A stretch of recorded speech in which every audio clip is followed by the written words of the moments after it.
Altar, les royaumes entrelacés. Résumé dans la saison 2, épisode 12. Après leur dure défaite, le groupe se reforma avec une résolution nouvelle. Reprendre les manuscrits coûte que coûte, mais pour cela, il fallait retrouver Rio. À la baie des Loups, ils menèrent plusieurs enquêtes, interrogeant marins, habitués des tavernes et marginaux des quais. Peu à peu, un même récit revenait.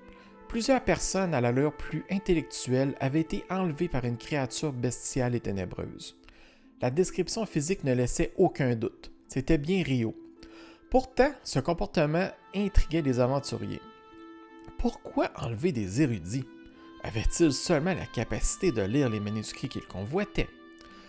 C'est en observant la nature autour de la ville, les traces dans la boue et les perturbations dans la faune locale que Linnea parvint à retrouver sa piste.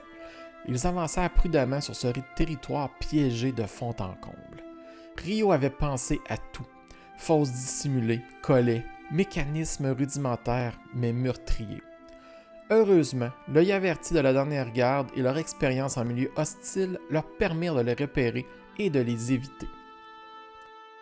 Leur traque les mena jusqu'aux abords d'une vieille tour en ruine, dressée comme une dent brisée au milieu du paysage. Le silence y était presque complet, seulement troublé par des sanglots étouffés et des appels désespérés provenant de l'étage supérieur. Sans hésiter, les héros se précipitèrent vers la source de ce bruit. Ils découvrirent là plusieurs prisonniers, ligotés et affaiblis. Et tout près d'eux, posés par terre, comme de simples objets, les précieux manuscrits. Rio, non loin, entra dans une rage folle en les voyant. Il hurlait, déformé par la frustration. Les manuscrits ne lui servaient à rien, incapable de les interpréter, et il ne pouvait pas simplement les dévorer pour accroître son pouvoir. Ce savoir lui échappait, et ce constat le rendait fou. Il se jeta sur eux, escorté par des créatures grotesques, les morts moches. Ces abominations chancreuses, mal formées, titubantes, semblaient être le résultat d'expériences de nécromancie ratées, des ébauches de morts vivants mal finis. Le groupe fut pris de court. Jamais Rio n'avait montré de tels talents. D'où lui venaient ces horreurs? Pourtant, malgré leur aspect répugnant, ces marionnettes informes ne représentaient qu'un faible danger. Les héros les abattirent sans grande difficulté. Leur arme et leur sort tranchaient la chair corrompue avec une grande efficacité. Au milieu du chaos, Olith saisit les manuscrits des mains tremblantes des prisonniers et les mit à l'abri, tandis que les morts moches, dans un dernier sursaut de violence, se jetaient sur les captifs incapables de se défendre. Le combat contre Rio, lui, fut d'une toute autre nature, brutal, acharné, sans pitié. Mais cette fois, la dernière garde était prête. Ils avaient appris de leur précédente défaite.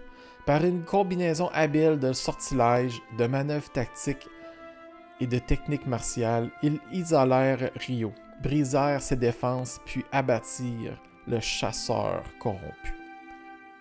En examinant le corps, Olith remarqua que Rio n'était pas tout à fait mort. Le chancre brûlait encore faiblement en lui, une flamme impure, vacillante, prête à se la rallumer au moindre faux pas.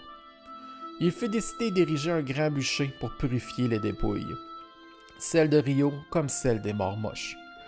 Les flammes montèrent hautes, emportant la corruption dans un brasier purificateur.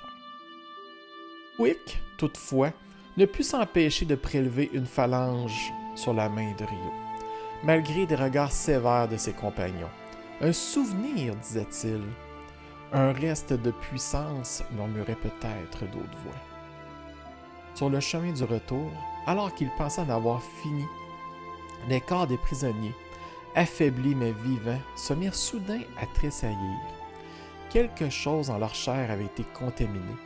La corruption travaillait déjà en eux. Le feu purificateur dut être employé une nouvelle fois. La décision fut lourde, mais nécessaire. Les cris s'éteignirent dans le craquement sec du bois et le souffle des flammes.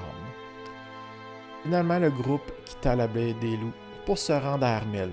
Ils voulaient remettre les manuscrits directement à un commandant de la dernière garde. Il n'avait aucune confiance dans les talents de gestionnaire de Ventin.